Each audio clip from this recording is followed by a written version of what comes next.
About issues with equity.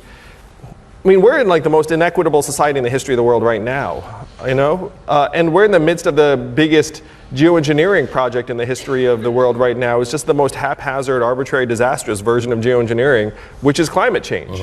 And so if you're in this sort of crisis, to me, the equity issues, and this is it's all tied together. It's all tied together. How many of you would agree with this statement?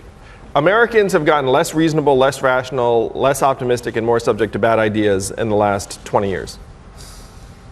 So majority of hands are up. Now, the reason why that feels like the case is because we have introduced record levels of financial insecurity into our population.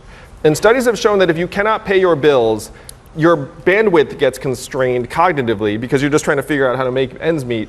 And it has the functional impact of reducing your IQ by 13 points, or 1 standard deviation. So if you have the feeling that our fellow citizens are getting less reasonable, less rational, less optimistic, and more subject to bad ideas, they are.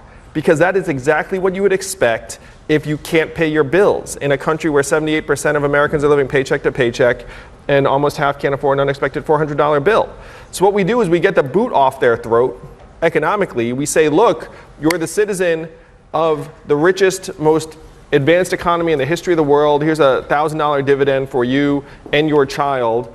And then all of a sudden, they'd become much more reasonable, rational. If you say, hey, climate change is real, they'll be like, oh yeah, I really need to worry about that.